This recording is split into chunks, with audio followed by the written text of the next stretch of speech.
వి gold trusted gold buyers తాకట్టులో ఉన్న బంగారాన్ని విడిపించి ఈ రోజు ఉన్న మార్కెట్ ధరకే కొనబడును. మరిన్ని వివరాలకు సంప్రదించండి 7710 సరిగ్గా 4 ఏళ్ల క్రితం అన్నమయ్య ప్రాజెక్టు తెగి దాదాపు 30 మందికి పైగా మృత్యువాత పడ్డారు. సర్వస్వాన్ని కోల్పోయి నిరసరాయులుగా మిగిలినటువంటి వందలాది కుటుంబాలు ఇప్పటికి కూడా దుర్భరమైనటువంటి జీవితాన్ని గడుపుతున్నటువంటి పరిస్థితి కనిపిస్తుంది. నేటికి కూడా గుడారాల మాటున జీవనం సాగించే పరిస్థితి మనకు కళ్ళకు అద్దం కట్టినట్టు కనిపిస్తున్నటువంటి పరిస్థితి. సెప్టెంబర్ 20వ తేదీ అంటే సెప్టెంబర్ 19వ తేదీన భారీ స్థాయిలో వరదలు వచ్చాయి. ఆ వరదల కారణంగా ఒక్కసారిగా వరద నీటి ఉధృతికి అన్నమయ్య ప్రాజెక్ట్ ఏదైతే 2021లో అన్నమయ్య ప్రాజెక్టు తెగిపోయి దాదాపు ఈ ప్రాంతం అంతా కూడా జలమయమైన పరిస్థితి. ఇక్కడికి ఎవరు కూడా అంటే ఒక రకంగా ప్రాణ భయంతో బిక్కుబిక్కుమంటూ తలదాచుకునేందుకు తలో దుక్కు వెళ్ళేటటువంటి పరిస్థితి.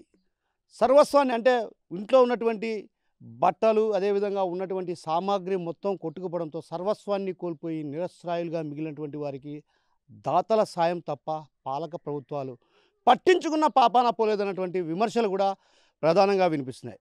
ఏదైతే వరదలు వచ్చిన సమయంలో అప్పటి ముఖ్యమంత్రి జగన్మోహన్ రెడ్డి 6 నెలల కాలంలో మీకు ఇల్లు కట్టించిస్తానని చెప్పినప్పటికి కూడా ఇప్పటికి కూడా ఇల్లు కోల్పోయినటువంటి వారు గుడారాల్లో అదేవిధంగా చెట్టుకో పుట్టన నీడన బ్రతకాల్సినటువంటి పరిస్థితి. ఆ తర్వాత వచ్చినటువంటి ప్రభుత్వం కూటమి ప్రభుత్వం కూడా వీరిపై కొంత కన్నెత్తి చూసిన పాపాన పోలేదన్నటువంటి విమర్శలు కూడా ప్రధానంగా వినిపిస్తున్నాయి.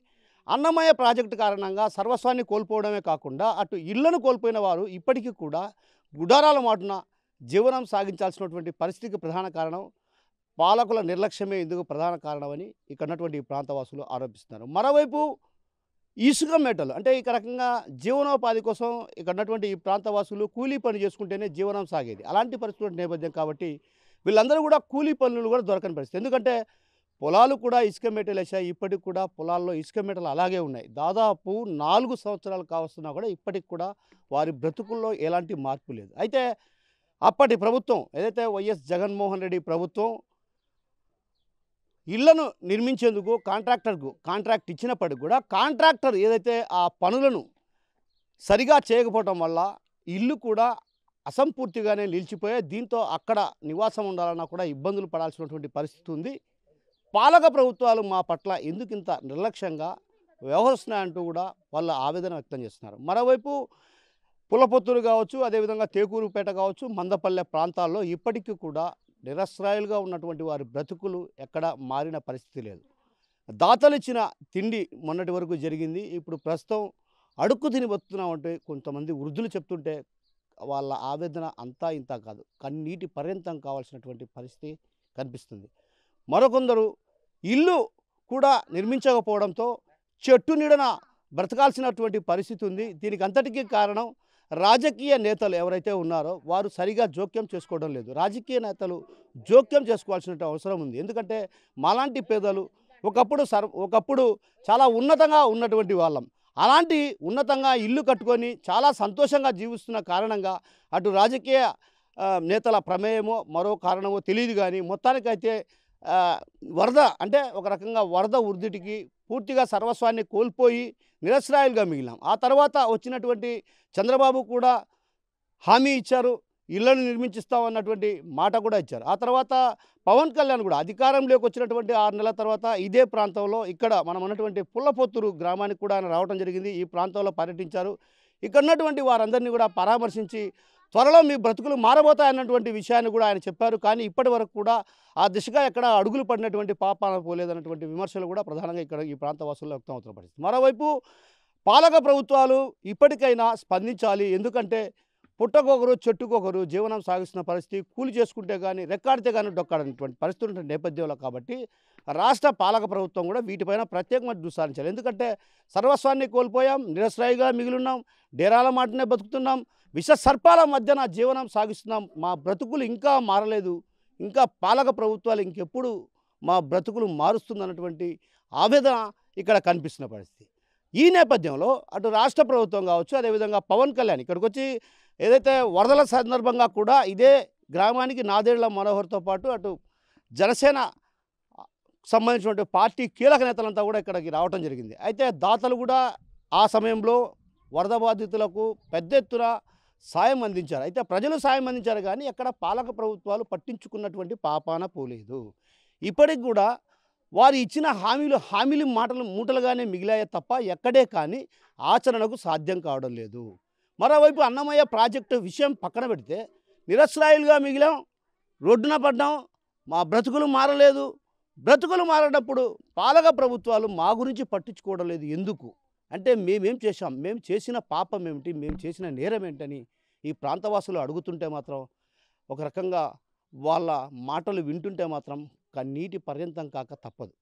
సో పాలక ప్రభుత్వాలు ఇప్పటికైనా అంటే ప్రజలను ప్రజలుగా గుర్తించాలి, మాలాంటి నిరుపేదలను ఆదుకొని మాకు చేయూతనివ్వాలని ఈ ప్రాంతవాసుల్లో అడుగుతున్న పరిస్థితి. అంటే ఓ రకంగా వాళ్ళు అభ్యర్థిస్తున్నారు. ఏదైతే మేము ఇక బ్రతకలేం, మా జీవనం సాగించాలంటే కనీసం ఒక నీడ ఉంటే మా పనులు మేము చేసుకొని బతుకుతాం. అలాంటి నీడ కూడా లేకుండా పోయిన పరిస్థితి కాబట్టి ఇప్పటికైనా పాలక ప్రభుత్వాలు స్పందించి పవన్ కళ్యాణ్ ఆ రోజు ఏదైతే హామీ ఇచ్చారో ఆ హామీకి కట్టుబడి ఇళ్ల నిర్మాణం చేపట్టి అది పూర్తి స్థాయిలో ఇళ్ల నిర్మాణం చేపడితే అక్కడ తలదాచుకునేందుకు తమకు అవకాశం ఉంటుంది, కూలీనాలు చేసుకొని జీవిస్తామన్నటువంటి విషయాన్ని ఈ ప్రాంతవాసులు చెప్తున్నారు. ఏది ఏమన్నప్పుడు కూడా పాలక ప్రభుత్వాలు అనాథలుగా అంటే ఒక రకంగా నిరాశ్రయులుగా అంటే వాళ్ళు నిజంగా చెప్పాలంటే అనాథలే. ఎందుకంటే వరద నీటి ఉధృతి కారణంగా సర్వస్వాన్ని కోల్పోయారు, నిరాశ్రయులుగా మిగిలారు.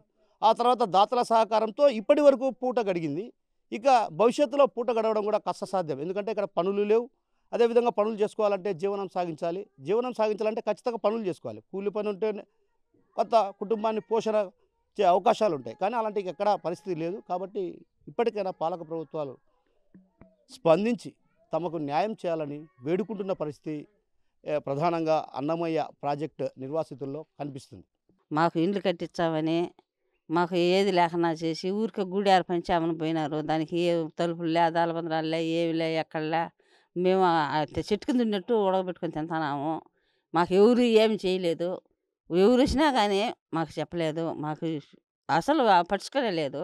ఆ కాంట్రాక్ట్ తీసినాడు పోయినాడు, దిగుకొని పోయినాడు, మాకు గిట్టలేదని చెప్పని అన్నీ వదిలేసి గమ్మున ఉన్నారు సార్.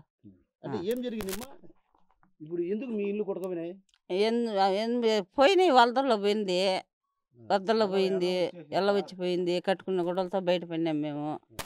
ఇంతవరకు తప్పక మాకు వాళ్ళు ఇల్లు వచ్చి సాయం చేసినారు కానీ ఈ నాయకులుగా మాకు 10 పైసలు సాయం చేయలే. ఇప్పుడు ప్రస్తుతం బోలే. ఎలా ఉన్నారు?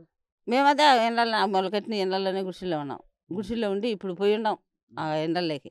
ఆడికి ఏది లేవు, తలుపులు లేవు, దాలబందరాలు లేవు, పూతలు వేయలే, బండలు వేయలే. అవి వేస్తాం ఇవి వేస్తాం బాగా కడతామని చెప్పని అన్నారు. చితిగితి లేకుండా మాకు లాస్ అయినామని చెప్పి వాళ్ళు సైలెన్స్గా ఉన్నారు. మేము అన్నీ ఉడకబెట్టుకుని తింటా మేము గమ్మున ఉన్నాం. ఇప్పుడు మీ పరిస్థితి ఏంటి మరి? మా పరిస్థితి ఏంది, దేవుడే మా పరిస్థితి. కూలి చేసుకుంటే తినాలా. ఆ కూలికి పోయేదానికి కూడా ఏం పనులు లేవు. ఎవరు అన్నీ బూడిపోయి ఉన్నాయి. సేద్యాలు ఏం లేవు, అన్నీ కానీ లేవు. ఏమంటే ఇంకా బతుకుతున్నాం అంటే అట్ట బతుకుతున్నాం అంతే. అప్పుడు పవన్ కళ్యాణ్ వీళ్ళంతా వచ్చారు. పవన్ కళ్యాణ్ నుంచి ఏం ఇచ్చినాడు, ఏం పెట్టినాడు, ఏం చూసినాడు? వంకొని పోతున్నాడు సైగాకన్నా. పిలిచాడినా సార్ అంటా అన్నా కానీ సైగాకన్నా పోతున్నాడు. భయపడే లేక ఏమో మాకేం తెలుసు. అసలు వచ్చినాడు మాట్లాడాలి కదా. ఆడవాళ్ళతోన్నా మాట్లాడి ఏమ్మా మీ పరిస్థితులు ఏమి ఎట్టయింది, ఏం జరిగింది, ఎట్ట జరిగిందని చెప్పను కూడా చెప్తున్నా పాయ. ఎవరు చెప్తారు, మేము ఎవరికి చెప్పుకున్నాం, ఏ నాయకులు చెప్పుకున్నాము? చంద్రబాబు కూడా మీకు వచ్చి హామీ ఇచ్చినాడు కదా. ఆమె ఇచ్చినాడు చంద్రబాబు నాయుడు. మీ జగన్కి వేసిన ఓట్లు ఆయన ఇచ్చాడు పోయినాడు. ఇల్లు కట్టిస్తాం మిమ్మల్ని ఆదుకుంటామని చెప్పలేదు. నేను అడిగినా, మాకు కట్టుకునే గుడ్డలతో బయట పడినాం మేము, ఈ మాదిరి జరిగింది అంటే నువ్వు జగన్ గెలిపించినావు, జగన్ అడుగుపో అన్నాడు. మా ఇంటికాడనే అనింది, అందరు సమిత్యం అన్నా అడిగినా ఆ మాట అనిపోయినాడు. సరే పోనీ ఇప్పుడు పులపుతురోళ్ళు అసలే వేయలేదు మా కోట్లోనే ఉన్నాడు. వేయకంటే పోనీ ఏం చేద్దామా, మేము ఎట్టున్నామో చెట్ల కింద అట్టే ఉంటాం. మాకు ఎవరు సాయం చేయొద్దు, పోండి అడుక్కొని తింటాం. నట్టంలే అడుక్కొని అయినా పెట్టేవాళ్ళు లేరు. నీకేం వచ్చిందనివే బాగున్నావు చేసుకొని తినిపో అంటారు. ఆ పరిస్థితి అయిపోయింది. అన్నీ పోగొట్టుకున్నాం. దేవుడానికి గమ్మునున్నాం. 10 లక్షలు బంగారే సుమారుగా పోయింది. దేవుడానికి గమ్మునున్నాం. ఎంత ఇప్పుడు పెట్టుకుంటే ఎవరు ఇస్తారు మాకు, ఎవరు పెడతారు? అవన్నీ చెప్పుకుంటే బాధలు తీరేటి కాదు, అయ్యేటి కాదు. ఉన్న కాడుకుంటాము, చచ్చిన కాడికి వస్తాం అంతే. అంటే ఇప్పుడు మీరు ప్రభుత్వాన్ని ఏం కోరుకుంటారమ్మా? ఏం కోరాలా? ఏమని ఏం కోరుకుంటాం? ఏం కోరుకుంటే ఏమి ఇచ్చినారయ్యా? ఎవరేం పెడుతున్నారు? అచ్చున్నెలు పచ్చున్నెలు ఎవరన్నా చూస్తున్నారా? చూడలేరు కదా. అదే ఎట్నే జరిగి మాకు ఇల్లు కడతా ఉన్నారు వాళ్ళకు ఏం జరిగింది అసలు మీకు? మాకు ఎలా వచ్చింది సార్, ఎలా వచ్చి మునిగిపోయి ఇల్లు వాకిలన్నీ తేడుగా పోయినాయి. మేము ఆ వానలోనే పోయినాం, బోటునికి వానలోనే పోయి ఆ వానలోనే తడిసి మళ్ళీ ఎలా తగ్గినాక మళ్ళీ దిగొచ్చి ఇల్లు వాకిలు లేకుండా తేడుగా పోయినాయి. అప్పుడు సత్యవాళ్ళకి వచ్చి ఆడు విన్నాం. ఒళ్ళు అంత పెడితే తినే అట్ట తెలిసి మళ్ళీ రేకులు వేసారు. ఆ రేకుల్లో విన్నాము. ఇప్పుడు బిల్డింగ్లు ఇచ్చారు మాకు, బిల్డింగ్లు ఇచ్చారే కానీ మాకు కిటికీలు పెట్టలా, దాలవరాలు పెట్టలా. ఊరికి స్లాబ్ వేసారంటే పూతలు కూడా వేయలే. కొన్ని ఇళ్ళకు అసలు బేస్మెంట్ వేసారు కానీ ఇల్లు కూడా కొట్ల, కొన్ని ఇళ్ళు కొరవే ఉన్నాయి. వారు చేస్తారు సార్, మేమేం చేసాము, మా పరిస్థితి ఎట్టున్నది. గుడారాల నుంచి ఇప్పుడు బయట ఉన్నారా మీరు? గుడారాల నుంచి ఇప్పుడు బయటకు వచ్చేసారా? వచ్చారా ఇప్పుడు కట్టిన ఇళ్ళ ముని ఇళ్ళకి పోయి అన్ని అవసరాలు పడుతున్నాం మేము. అంటే వాటి ఇల్లు బాగలేవా మీకు? అది సరిగా పూతలు ఇలా స్లాబ్ వేసారే కానీ పూతలు ఇలా కిటికీలు పెట్టలా, బండలు వేయలా, బండలు వేస్తాం అవి కూడా వేయలా. అది తలుపు పెడతాం, తలుపులు పెట్టలా, వైరింగ్ ఇస్తామని వైరింగ్ బిగిలా. ఏమి చేయాలో మా పరిస్థితి అది, మా పరిస్థితి. మేము పని పోలేకపోతే బాటలా పోలేకపోతే ఏమి చేయాలి మేము? అది తెల్లారి వచ్చినాక మేము అయినా గడికి ఎక్కించాం. ఇప్పుడు ఏం పెద్ద ఉన్నావు? ఎందుకున్నావు నువ్వు? ఎందుకున్నావు? సత్యాల కాడ కూర్చోండి. నేను ఏం చేశాను ఇంట్లో ఉండలేక సత్యాలం కాడ కూర్చొని నేను అవన్నీ ఊలి అన్నం పెట్టుకొచ్చి ఇక్కడ లగసాలు పడతాను. నా పిల్లలు బాగలేదు, నాకు బాగలేదు. మీరేం కోరుకుంటున్నారు ప్రభుత్వాన్ని? ఇదేం కూడా మాకు ఇల్లు వాకిలు కట్టకపోయా మేము దూకు సావాలి, మేము ఏడాసార్లు పడాలా, మేము మా పరిస్థితి ఎట్టున్నది. ఏ పని బాగాలేకుండా నా పిల్లడికి పాన బాగలేదా, వాడికి మైండ్ పని చేయలేదా, వాడు ఎట్టున్నాడు నేను ఎట్టున్నాను సార్. మేము బతకలేక మేము ఆసార్లు పడతాం సార్. మా పింఛన్ వస్తుందా నీకు? పింఛన్ ఇస్తారు సార్. బియ్యం ఏమేమిరా? బియ్యం 10 కేజీలు బియ్యం ఇస్తారు, 5 కేజీలు అంతే. ఇప్పుడు ఇల్లు అసలు లేదా నీకు? ఇల్లు కిటికీలు అన్నీ ఉన్నాయా నీకు? నాకు అయిన బిగిలంగా సార్, కొరవలు అట్టే పెట్టారు. మరి ఎట్లా? వాళ్ళు కడతా ఉన్నారు, వాళ్ళు కుప్పించాము 5 లక్షలు ఇస్తా ఉన్నారు. 5 లక్షలు ఇచ్చాడు ఆయనేమో. వీళ్ళు కాంట్రాక్ట్ వాళ్ళు మేము కడతామని వాళ్ళు ఒప్పుకున్నారా, వాళ్ళే తీసుకున్నారు లెక్క, మాకు పావాల ఇలా ఇవి నా ప్రజలు ఇస్తాను ఆ లెక్క కూడా వాళ్ళే దిగుతున్నారు.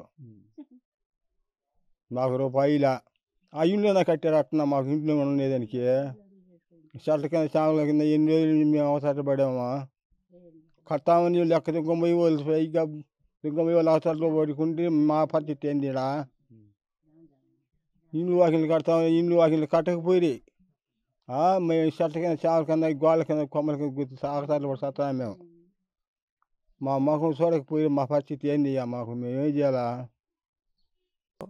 ఇది పులపూర్ గ్రామంలో మేము వరద బాధితున్నాము. అన్నమయ్య ప్యాకెట్ తెగిపోయిన కారణం వల్ల మా ఊరంతా అనామకులుగా, అనాథులుగా, అపాయకులుగా, వరద బాధితులుగా మేము మిగిలిపోయినాము. మా ఊరు గ్రామం పరిస్థితి ఏంటంటే, ఒకప్పుడు మేము 500 మాదిగలమాయి, ఒక ఇల్లు 2 ఇళ్ళు కాదు. మేము బలపడినామంటే మేము ఇతర దేశాలకు పోయి, కువైట్కి పోయి, దుబాయ్కి పోయి, ఖతర్కి పోయి, మస్కట్కి పోయి ఒక రైతు దగ్గర లేకుండా మా సొంత కాళ్ళ మీద మేము నిలబడుకొని మాకు ఇల్లు వాళ్ళు కట్టుకున్నాము. అది ఉపరితమో లేకపోతే అన్నమయ్య ప్యాకెట్ వాళ్ళ రాజకీయానికి మా ఊరు బలైపోయింది. అయినా కనుక ఆ రోజుల ప్రభుత్వంలో ఏమైనా మాట ఇచ్చి ఇల్లు వాళ్ళు కట్టించాం, మీకు తత్తనం ఏం కాదు చేస్తానని మాట ఇచ్చారు. కానీ చేసినారు, ఏం చేసినారు? కాంట్రాక్టుకు లాభం చేసినారు. కాంట్రాక్టు వాళ్ళకి వచ్చిన డబ్బులు లక్షలు వేల కోట్లు వాళ్ళు తుమ్ముకోమన్నారు. కానీ ఆ ఇల్లు వరకు అట్టే ఉన్నాయి. ఆ స్లాపులు వాళ్ళు కట్టిన కొన్ని ఇళ్ళు ఉన్నాయి, బేస్మెంట్ కొన్ని ఇళ్ళు ఉన్నాయి, పూతలు వేసిన కొన్ని ఇళ్ళు ఉన్నాయి. పూతలు వేసినట్టు 4 సంవత్సరాలకే పూతలు ఇచ్చగా ఇరిపి అయ్యే పడిపోతున్నాయి కిందికి, ఇచ్చగా అయ్యే పడిపోతున్నాయి. స్లాపులు వచ్చేసి ఇచ్చగా అయ్యే సిమెంట్ కడ్డీలు తప్పక ఆ పైన స్లాబ్ ఏం నిలబడటంలా. ఇట్లా దారుణంగా ఉన్నాయి. మేము ఈ ఊర్లో గ్రామాలందరూ వరద బాధితులు ఏ ఊరికి ఆ ఊరికి వెళ్ళి పని చేసుకుంటున్నారు. ఇట్లా వచ్చేసి కత్తరకు పోతున్నారు, మస్కట్కి పోతున్నారు, కోయేటికి పోతున్నారు, లేదా హైదరాబాద్ పోతున్నారు. ఎక్కడంటే ఎక్కడ ఉపాధి ఉంటే అక్కడ దొరికి అక్కడ పోయి పని చేసుకొని వాళ్ళ జీవనాధారం వాళ్ళ బిడ్డలను సాకుకునేదానికి ఎన్నో అగసార్లు పడుతున్నారు. ఇప్పుడున్న ప్రభుత్వం కూడా ఆ రోజుల్లో చంద్రబాబు నాయుడు వచ్చినాడు. ఇంకొక ఆయన ఆ, ఆ పవన్ కళ్యాణ్ కూడా వచ్చినాడు. మేము మాట ఇచ్చాము, ఈ గ్రామానికి మేము ఏదన్నా హెల్పింగ్ చేస్తాం అన్నాడు. కానీ ఇంతవరకు మాకేం హెల్పింగ్ చేయలేదు. మొన్న కూడా పవన్ కళ్యాణ్ వచ్చినాడు. వచ్చేమన్నా అంటే మీ ఊరి కోసం ఏం మాత్రం మాట్లాడిన పవన్ కళ్యాణ్ వచ్చినాడు, ఇట్లా పోయినాడు, అట్లా వచ్చినాడు. లేదు మీ వరద బాధితులు ఈ ఊరు పోయింది, కొట్టుకోపోయింది, కనీసం ఈ ఊరు కోసం ఏదన్నా నిన్న నా వరకు చేస్తాననే ఎన్నికల గౌన్లో అతను పార్ట్నర్షిప్గా ఉండి కూడా ఒక మాట మాకు ఇవ్వలేదు. అయినా కనుక మేము దాన్ని సహకరించుకున్నాం. దానికోసం ఆయన కోసం మేము మాట్లాడడానికి ట్రై చేసినాము. కానీ ఆయనకు మాట్లాడడానికి అవకాశం మాకు ఇవ్వలేదు. ఎందుకంటే మా ఊళ్ళో రాజకీయ పార్టీల తర్వాత మాదిగలు కొంచెం మాలాడు వచ్చి 60 ఇళ్ళు ఉన్నాయి, మాదిగలు వచ్చి 500 మాదిగలు ఉన్నాయి. కానీ ఈ రాజకీయానికి మమ్మల్ని వాడుకుంటున్నారు తప్పక వాళ్ళ స్వార్థాలకు బలైపోతున్నాం, ఈ పార్టీకి ఆ పార్టీకి మేము. కానీ మాకంటూ ఏం చేసింది ఏం లేదు. మాకంటూ మా సొంత కట్టలతో మేమే పని చేసుకోవాలి, తినాలి. ఆడ తప్పక ఏం లేదు. రాజకీయానికి మాత్రమే వాడుకుంటున్నాం మా ఊరు గ్రామాన్ని, పులుపుతూరు గ్రామాన్ని. ఇక్కడ ఊరు ఆధిపత్యం లేదు. రాజులు ఉండేది మహా అంటే 30 ఇళ్ళు ఉన్నాయి. 30 ఇళ్ళు రెడ్లు 150 ఇళ్ళు వచ్చేసి రాజులు ఉన్నాయి. కానీ బలగం మాది, రాజకీయం వాళ్ళది. ఆర్థికంగా ఉండేది వాళ్ళు, ఆర్థికంగా వెనకబడిన వాళ్ళు మేము. కానీ మమ్మల్ని రాజకీయాన్ని తప్పక వాడుకున్న తప్పక ఒక దానికి కాదు ఈ ఊరు గ్రామం. ఈ ఘోరం అట్టే చెప్పి ఈ ఊరు ఏ నాయకుడు రాలేదు.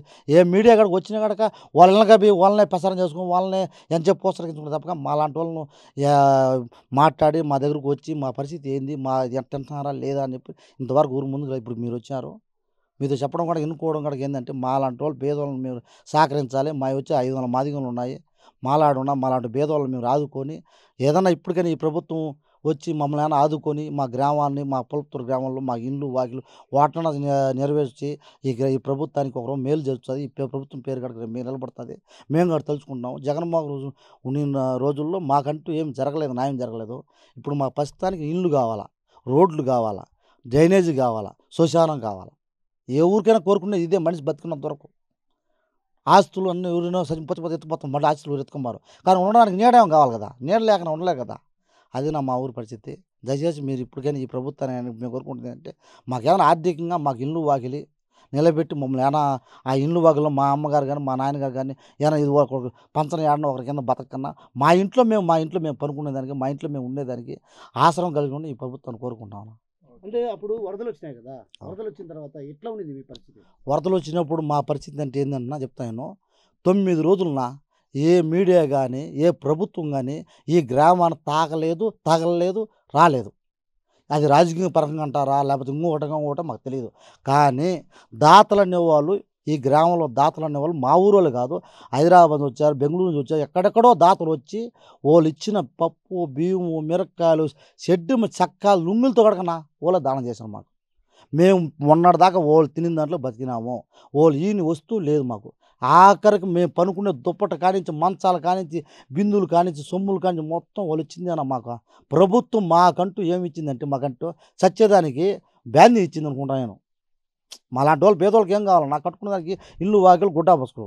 కానీ ప్రభుత్వం మాకేం వీలేదనా, మాకైనా ఇచ్చితే మేము మాట్లాడదాం. మా ప్రభుత్వం ఇచ్చింది ఏంటంటే మాకు దా ఇల్లు ఇచ్చా అన్నారు, దా ఇల్లు అట్టే ఉన్నది. మీరు చూసిరా ఇల్లు చూసిరా మదో ఈ ఇల్లు మాదిగలను వేసారు, 200 ఇళ్ళను మాదిగలను వేసారు. 200 ఇళ్ళు కాలనీ కడితే కనీసం దాంట్లో ఒక 10% పూర్తి కలదు వరకు. 10% పూర్తి కలదంటే ఆ డబ్బు ఎట్టపోయింది, ఆ డబ్బు ఏదో కొన్ని 100 కోట్లు ఎట్టపోయింది. ఎవరు తాకా చేశారో ఓడు ఎట్టపోయినాడు, వాడిని ఎందుకు పట్టుకోలేదు ఈ ప్రభుత్వం, ఎందుకు వాడిని శిక్షించలేదు, మలాంటి భేదాలను ఎందుకు ఇట్లా ఆడుకుంటున్నారు అనేది మాలో అందరిలో ప్రశ్న మాలో రగులుతుంది. ఆ బాధ చెప్పుకోవడానికి మా తరం కాదన్నది. కానీ మా ఊరు గ్రామ ప్రజలందరూ మేము ఆ ప్రభుత్వాన్ని అడగలేకున్నాం. ఈ రాజకీయ నాయకుల వల్ల మేము బలైపోతున్నాం. మేము ముందుకు పోతే వాళ్ళు తొక్కేస్తున్నారు. మాలో ఐకమత్యం ఉన్నా కనుక వాళ్ళు తొక్కేస్తారు, మమ్మల్ని చేయలేకపోతాం. ఆ పార్టీ కాడ వాళ్ళే ఉన్నారు, ఈ పార్టీ కాడ వాళ్ళు, తెలుగుదేశం కాడకపోతే వాళ్ళే ఉన్నారు, వైఎస్ఆర్ పోతే వీళ్ళే ఉన్నారు. ఇంకా మాలాంటి భేదాలను ఆదుకున్నది వేరే నాయకుడు ఉన్నారన్న మా గ్రామానికి. ఇంకా ఆదుకున్నది ఎవరు ఉన్నారో. కానీ అప్పట్లో ప్రభుత్వం ఇచ్చాన్న మాట వాగ్దానం మటుకు నెరవేర్చలేదన్నా. ఇచ్చాను వాగ్దానం నెరవేర్చలేదు. మేము మా గ్రామం నిలబడిందంటే ఆ బుద్ధి ఇచ్చిన దాతల వరకునే మా ప్రభుత్వం నిలబడిపోయింది. కోవిడ్ నుంచి కనీసం వచ్చేసి ఒక 20 లక్షలు 30 లక్షలు మా ఊరికి దానానికి వచ్చి ఉంటుంది, లేదా 40 లక్షల పైన వచ్చి ఉంటుంది. కానీ మా ఊరికి వాళ్ళు గుడ్లు ప్రతి ఒక్కటి చేశారు. కోవిడ్లో ఉండే ప్రతి ఒక్కరి పేరు చెప్తున్నానా, కోవిడ్లో ఉండే ప్రతి ఒక్కరికి నేను చెప్పేది ఒకటే మాటనా, వాళ్ళు పెట్టిన బిచ్చే మేము బతున్నాము. దాతలు ఇచ్చిన బిచ్చితేనే మేము బతికినామన్నా. గవర్నమెంట్ ఇచ్చిన సాగంతో మేము బతకలేదు. ఆ ప్రభుత్వం కానీ ఈ ప్రభుత్వం ఇప్పుడు ఈ ప్రభుత్వం వచ్చి సంవత్సరం వెళ్ళిపోయింది, 2 సంవత్సరం జరుగుతుంది. ఇంతవరకు ఈ ప్రభుత్వం కూడా చర్యలు అన్నారు, అది అన్నారు, ఇది అన్నారు, ఏది లేదన్నా, ఏం చేయలేదు. ఇప్పటికైనా ఈ ప్రభుత్వం ఇప్పటికైనా మేము కళ మేలుకొని మమ్మల్ని ఆదుకోమని కోరుకుంటున్నామన్నా. తెలుగులో న్యూస్ కి ఫాస్టెస్ట్ యాప్ ఇప్పుడు టోటల్లీ న్యూ అవతార్లో జస్ట్ 5 seconds లో కంప్లీట్ న్యూస్. సోషల్ మీడియాలో ట్రెండ్స్ కి one stop solution. Live TV app voice search option తో ఇప్పుడే డౌన్లోడ్ చేయండి లేదా అప్డేట్ అయిపోండి. యాప్ లింక్ డిస్క్రిప్షన్ లో ఉంది.